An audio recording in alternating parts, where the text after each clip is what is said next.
اللہم صلی علی محمد۔ رب اشرح لی صدری ویسر لی امری واحلل عقدۃ من لسانی یفقہوا قولی۔ السلام علیکم ورحمۃ اللہ وبرکاتہ۔ آج ہم 12 ربیع الاول کے بارے میں کچھ بات کریں گے۔ 12 ربیع الاول بہت جوش و خروش کے ساتھ منایا جاتا ہے اور جلسے جلوس ہوتے ہیں۔ پہلی بات تو یہ ہے کہ حضور نبی کریم صلی اللہ علیہ وآلہ وسلم کی ڈیٹ آف برتھ میں شدید قسم کا اختلاف ہے۔ کہیں 8 ربیع الاول ہے تو کہیں 9 اور کہیں 12 ربیع الاول۔ اور یہ شدید اختلاف اس وجہ سے ہے کہ اس زمانے میں کوئی ہاسپٹلز تو ہوتے نہیں تھے اور نہ ہی کوئی برتھ سرٹیفکیٹ بنتے تھے، اندراج ہی نہیں ہوتا تھا، اور کوئی جانتا ہی نہیں تھا کہ اتنی بڑی شخصیت پیدا ہوئی ہے۔ لیکن میجورٹی کا قول 9 ربیع الاول ہے اور پیر کا دن۔ اسی طرح اگر پیچھے ذرا ڈیٹ کو بیک کر کے دیکھا جائے تو اس سال جس سال آپ صلی اللہ علیہ وآلہ وسلم پیدا ہوئے، اس مہینے میں پیر والے دن 12 تاریخ ہے ہی نہیں۔ حضور نبی کریم صلی اللہ علیہ وآلہ وسلم نے 63 سال کی زندگی پائی، اور 63 سال میں ایک بار بھی یہ دن نہیں منایا اور نہ ہی کسی کو منانے کے لیے کہا۔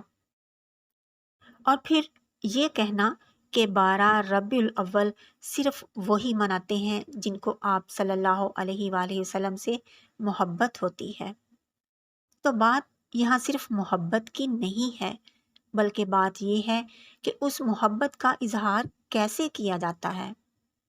جیسے آپ صلی اللہ علیہ وآلہ وسلم نے خوشی اور محبت کے اظہار کے لیے پیر کے دن کا روزہ رکھا اور پورا سال ہی پیر کے دن کا روزہ رکھا۔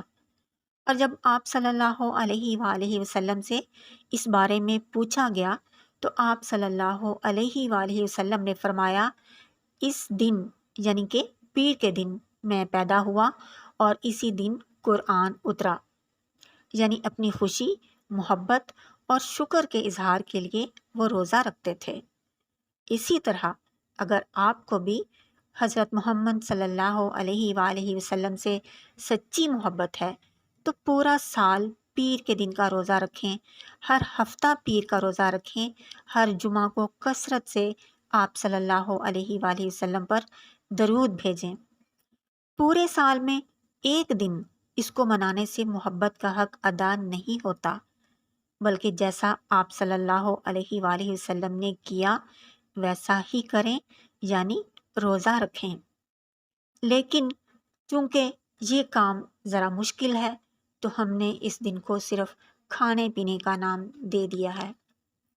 حضور نبی کریم صلی اللہ علیہ وآلہ وسلم کی وفات کی تاریخ میں اختلاف نہیں ہے، کیونکہ اب آپ رسول تھے اور لاکھوں آپ کو چاہنے والے، آپ کو ماننے والے صحابہ اکرام موجود تھے جو دن اور رات اور ہر گھڑی کو مانیٹر کرتے تھے، ڈھونڈتے تھے، دیکھتے تھے کہ ہمارے نبی کیا کر رہے ہیں۔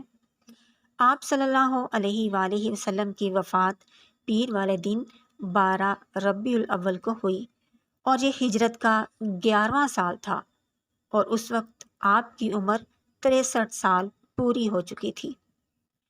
اب جہاں تک رہی محبت کی بات، تو صحابہ اکرام سے زیادہ آپ صلی اللہ علیہ وآلہ وسلم سے محبت کون کر سکتا ہے، جو آپ کے ایک حکم پر اپنی جان تک قربان کرنے کو تیار رہتے تھے۔ آپ صلی اللہ علیہ وآلہ وسلم کے دنیا سے چلے جانے کے بعد حضرت ابوبکر صدیق رضی اللہ تعالی عنہ خلیفہ بنے۔ حضرت ابوبکر صدیق سے زیادہ کون آپ سے محبت کر سکتا ہے، اور حضرت ابوبکر صدیق سے بڑھ کر کوئی سچا نہیں ہو سکتا۔ ان کی حکومت 2 سال رہی، لیکن انہوں نے ایک بار بھی اس دن کو نہیں منایا۔ اس کے بعد حضرت عمر رضی اللہ تعالی عنہ خلیفہ بنے، ان کی حکومت 10 سال تک رہی، اور آپ حضرت محمد صلی اللہ علیہ وآلہ وسلم کے جانثار ساتھیوں میں سے تھے، لیکن حضرت عمر رضی اللہ تعالیٰ عنہ نے ان 10 سالوں میں ایک بار بھی عید میلاد النبی نہیں منایا۔ پھر ان کے بعد حضرت عثمان رضی اللہ تعالیٰ عنہ نے خلافت سنبھالی، جن کے ساتھ حضور نبی کریم صلی اللہ علیہ وآلہ وسلم نے اپنی 2 بیٹیوں کی شادی کی، یعنی کہ ایک کی وفات ہو گئی تھی تو دوبارہ پھر دوسری بیٹی کے ساتھ حضرت عثمان کی شادی کی، اور فرمایا اگر اور بیٹی بھی ہوتی تو عثمان تمہارے ساتھ بیاہ دیتا۔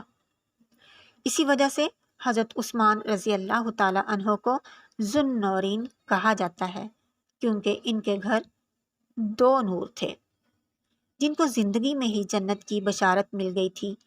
ایسی شخصیت تھی حضرت عثمان رضی اللہ تعالیٰ عنہ کی۔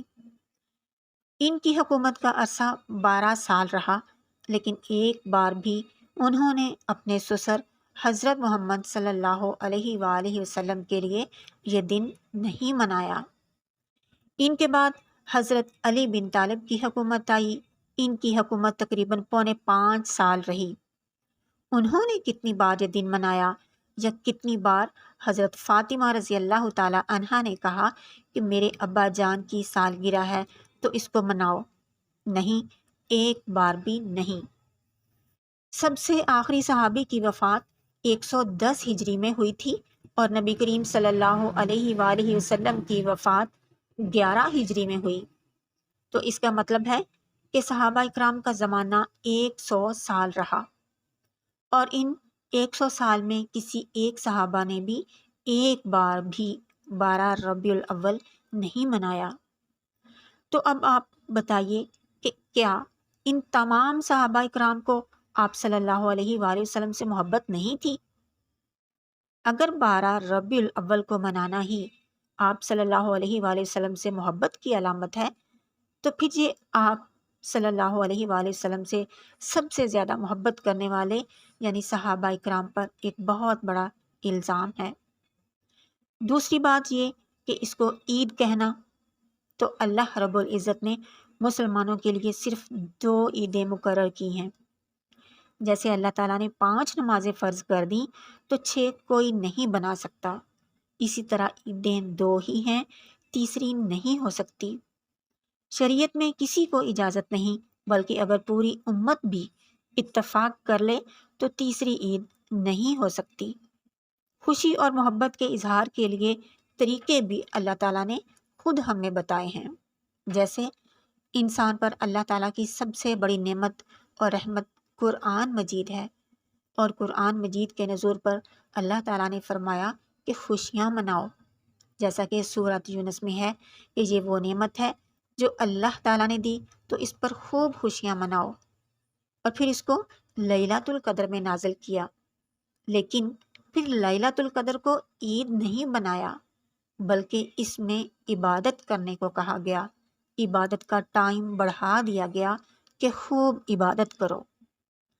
اسلام میں جتنے بھی خوشی کے دن ہیں ان میں عبادت کا اضافہ کیا گیا ہے، لہٰذا 12 ربیع الاول کو آپ صلی اللہ علیہ وآلہ وسلم کی پیدائش کی خوشی میں منانے والے خود ہی سوچ لیں کہ وہ کس طرف کو جا رہے ہیں، کیونکہ نہ تو آپ صلی اللہ علیہ وآلہ وسلم نے خود اپنی زندگی میں یہ دن منایا، نہ ہی ازواج مطہرات نے ان کا یہ دن منایا، اور نہ ہی صحابہ اکرام اور پھر اس کے بعد آنے والے تبع تابعین اور سلف صالحین میں سے کسی نے اس دن کو منایا۔